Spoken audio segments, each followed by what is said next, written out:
chair. You want to sit on the stool? I mean, there's just no way this isn't going to be a little awkward, so I'm just going to go for it. Some people get stools. I'll just be up here. Lie down right here. That's if you'd like to, please do. No boundaries. A little So, giddy. wow. Actually, Quite a brain trust on the stage. This is great. So one of the questions, I think it came up in different kinds of ways, and particularly I think one thing I've been hearing a lot in the last year, particularly curatorially, is there's sort of a apprehension towards social media and these types of different tools that often create a lot of problems for some people and could create a lot of sort of flashpoints. And I'm curious how each of you deal with that, because I also noticed a tendency nowadays of some people just fully withdrawing, from social media, and I'm curious how you negotiate that. I wonder if you could start. I've never been on social media, so there was nothing to withdraw from. I made a decision early on that I then regretted it, and now I'm really delighted about. So that's it. I'm not on it. Even just to read it? I'm not on it at all. wow. That's amazing. I was like, we've met a unicorn. Gosh, help me. I mean, I don't know. I feel like, I guess the thing that I was just thinking about when you were saying that is that we definitely have a lot of people that, with the museum, wanted to engage in conversations about the museum on social media without actually coming to the museum, which I suppose is not any different than reviews of exhibitions being written by someone who hasn't actually come to the exhibition. And that's fine, but I personally feel like, especially in the case of our project, where so much of the attempt was to make this physical space that you could be in your body and really feel like, when I walk through this door, like, capitalism is over in this space. And like, yes, there were selfie moments or whatever, but like, we were really trying to emphasize like the sort of like in-person experience of being there. And so a lot of times those conversations on social media would just spiral out of control in a really unproductive way. And we had to try our best. Actually, most of the time I had to really try to just control Tim because he wanted to jump in there, but you kind of have to like let it go.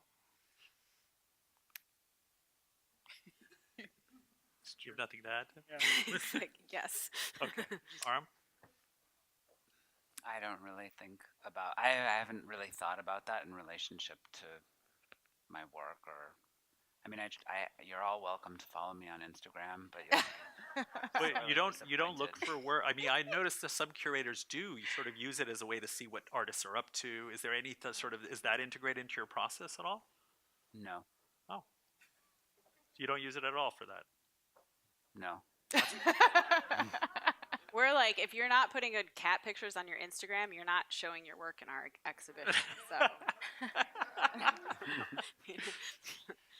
I have a love-hate relationship with social media. I take the majority of the year off from it until it's like my busy year for work, and it's kind of a necessity to reach a certain audience.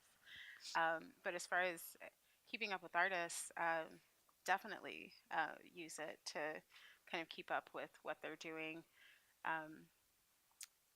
Especially like Twitter for writers is a really big one, and not just like arts writers, but like writers whose writing I read, or like fiction writers. Instagram for artists, because they put it up there, so, and I can't make it to everything, so it's always nice to have that as a backup. But I definitely take some time off of, I'll probably in December, once Christmas hits, take at least a good 4 months off. And what part of your, because one of the things when I was talking earlier when we were introducing, one of the things I noticed was curators are often taken off websites, when it comes to museums, or like your names aren't listed in sometimes even press releases.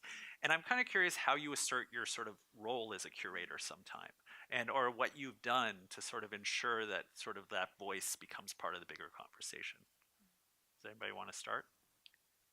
I mean, I think our project is a little unique because we kind of are these weird double agents as artists and curators. And for us, there was, it's a strongly thematic project that we invited all these artists into, and there's this risk of like, instrumentalizing their work to the sort of concept, and we're really sensitive to that. And so for that reason, but also to sort of present as this institution, like we were happy to be overlooked, and to sort of put the spotlight more on the artist's works. Yeah. Anybody else? I kind of disagree that curators are overlooked. I feel like they get Too much. too much attention sometimes. But I will also say I work in an institution that puts our names on the wall and in the press Right. releases, and so I don't experience that. But I sometimes think that there is too much emphasis put on the curatorial sort of authorship side That's of things. interesting. I don't see it as an art writer at all, so Yeah. that's why. I'm speaking just Yeah, about yeah, yeah. large I institutions. feel like the bigger institutions in New York and LA do. Yeah. I'm not talking Put about heavy every emphasis curator Yeah, yeah, in absolutely. any way. Outside of those areas, we Yeah. notice that we can't find out who the curator That's is. sometimes. crazy. Yes. Yeah. I often have to place a phone call. Yeah.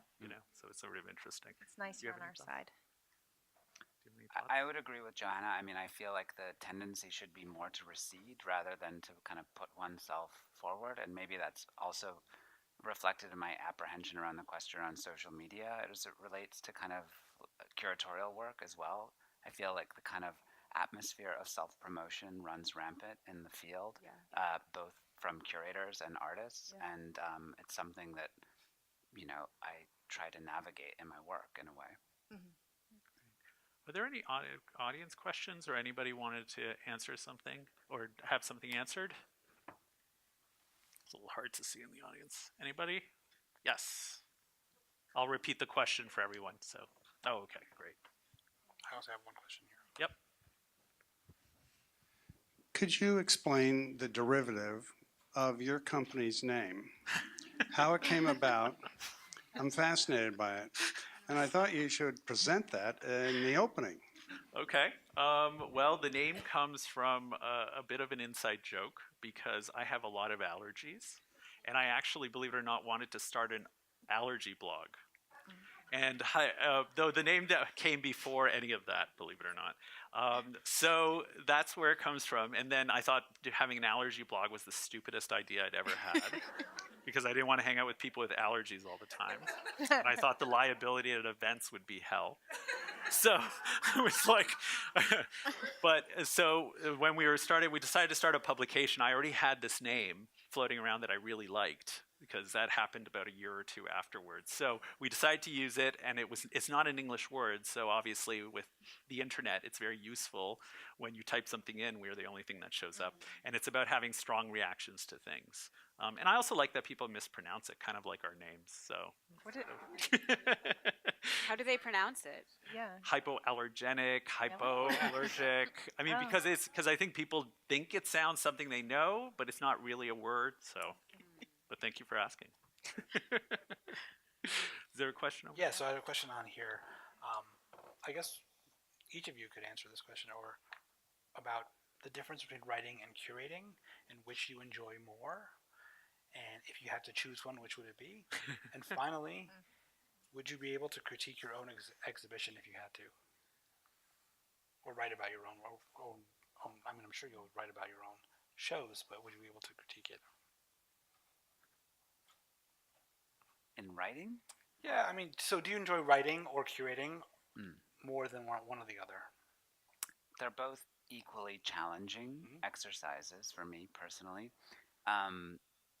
The ability to critique one's own exhibition, I should hope that everyone is able to be self-critical as an important part of growth and development. It's concise. Yes. about anybody? Anybody else? Tempestt? I mean, because writing is such a big part of your practice. Yeah, I think they both are different, mean different things to me at different times, depending on what mood I'm in. So writing is something that I can hide from the world and do, and sometimes I need that. Curating is much more collaborative. So when I'm ready to collaborate, I do that. So they serve different functions at different times. And as far as being critical, I think I'm probably the most critical of my exhibitions, and always see them as unfinished things that I'm putting out into the world the moment the door opens or whatever opens and people see it. I'm like, all of that is wrong. Everything, or they're just things that I think could be added or improved. So I think it's part of the process almost. And how integrated is writing to your process, curatorially? Well, with the Museum of Capitalism, I mean, I think it was similar to your project actually, and the text was really important. The sort of museum didactic labels, way longer than any museum recommends, because it was really important element for us to get into that sort of framing of the sort of future anterior tone of looking back on capitalism. And as the person who wrote many of those, it was really gratifying to see people walking around and actually reading a lot of the texts. So it's very important for us. And in terms of critiquing your own work, I found myself wanting to create fake accounts and provide the critiques that weren't being made, on social media and everything. And Andrea had to stop me from doing that as well. Yeah. We're understanding the dynamic. Well, but also when you're working collaboratively, there is actually no moment we're also married. There's no moment in our lives or our day when there's not critique of everything happening constantly. So it's which is very productive, right? It's super productive. You're always sort of pushing up against one another, and I think that in a way that makes our work a lot stronger, and it also just makes it a lot more interesting than when I'm working on things by myself and self-critiquing. Right. Yeah. Anything like that? I mean, I just think that this point that you just made is one that I think about a lot, which is for all the swirl of responses, there's not really a platform for serious criticism so much. I mean, I know that that's where some people really want to put their eggs, and I'm delighted. But I wrote before I became a curator, before I started working here, I wrote for Artforum for 10 years. Every month I wrote a review because I thought it was a civic duty to go out into the field and have a smart response, or try to have a smart response to something. And I miss those. I feel like people don't spend the time. So I think writing's so important for those reasons, and taking the time to really kind of engage. You're making a funny I've been face because I feel like there's too much writing. There's so much different kinds of writing. I didn't say there's a but critical as well. I'm saying there's not a lot of good writing, and I would stand by that. But I feel like I've now got a different function, which is as advocate, to sort of say oh no, there's value here, even if you don't think so. I remember one time somebody accused me of being involved in the market, and I was like, if people want to give Joan Jonas money, by all means, then I'm involved in the market. The people so that the I financing of things doesn't bother you? So you would take money from anything? Is that what you mean? No, I'm saying if my criticism leads to an artist being paid, I'm delighted. But I don't write about artists who get big paychecks. So I don't have a problem with there being a link between criticism and the market if you're writing about the right people. Is that confusing? No, I'm just trying to understand where the boundaries are. Oh, well, my boundaries are I write about people, and I think this is a little bit like what Tempestt was saying, who wouldn't be written about otherwise, maybe. So accruing value in that way seems actually quite a good thing to do. Yeah. Any other questions? Yes. Oh, God.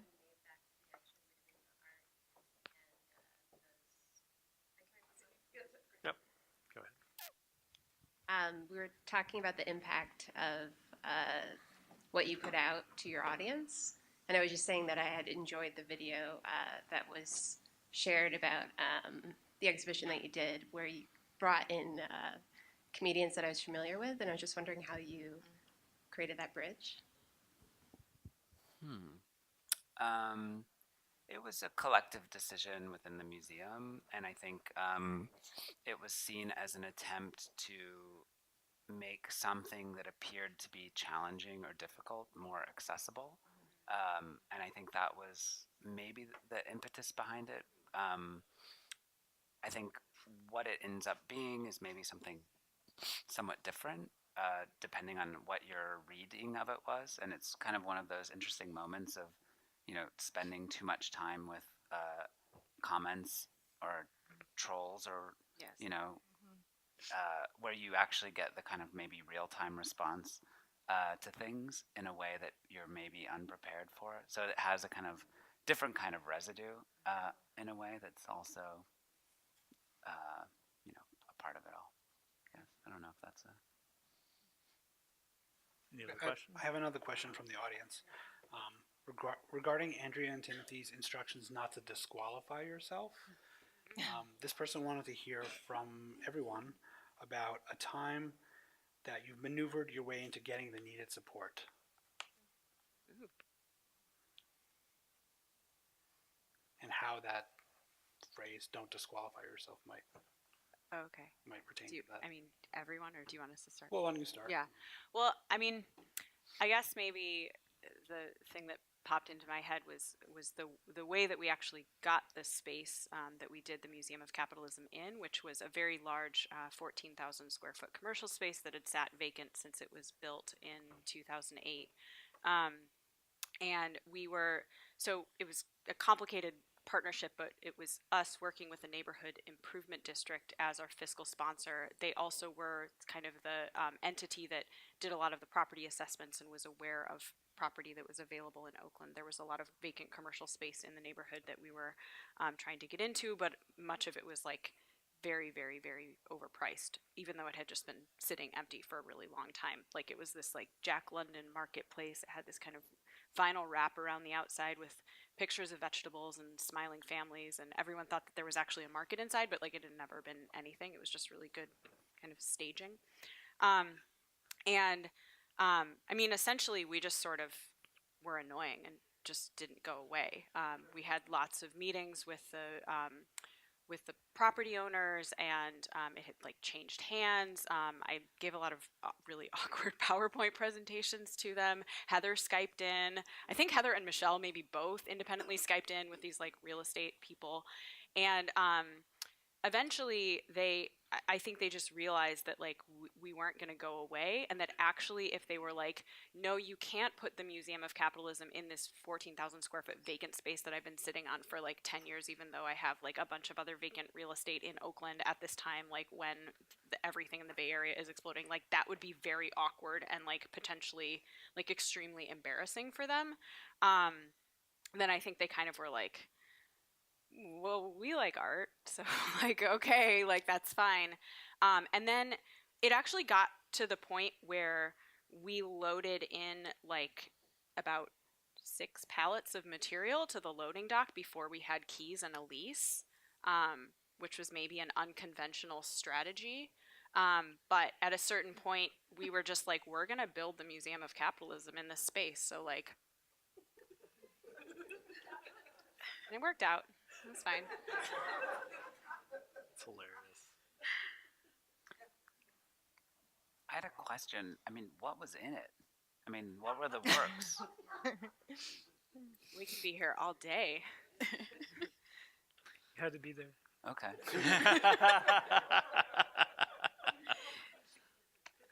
There's a book, yeah. Okay. But it's, I mean, we actually had, yeah, I mean, that it really is the answer. You had to be there. But it's coming to New York next year. I think we're also really big fans of avoiding this question, because part of the point of the Museum of Capitalism is that like it's the sort of mental exercise of imagining what would be in a Museum of Capitalism, right? But then of course like we did make an exhibition and there were 100 plus artworks in it. I think I think part of the issue too is like if you take them as one piece or another, we kind of had these themes, like a whole set of themes. Particularly in Oakland, we were looking at mass incarceration. We had a bunch of exhibitions that were addressing policing, climate change and environment, and the sort of like intersections between these different issue areas and capitalism. So like the museum itself kind of constituted itself by the collection of these individual works. But yes, we can itemize them for you and show you our checklist later. Like,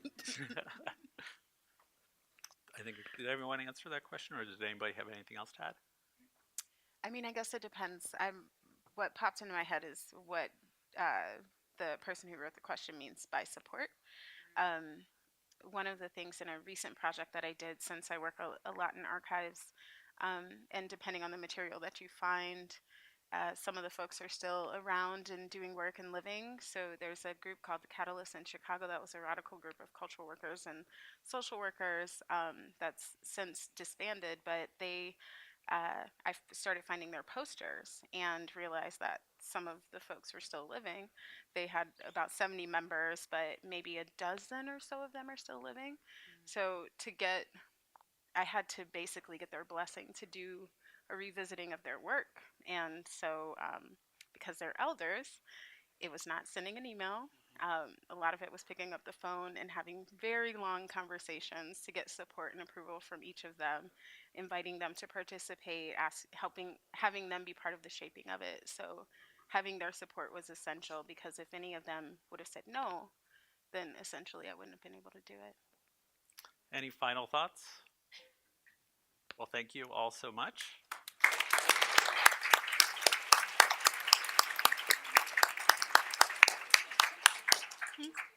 Oh, yeah.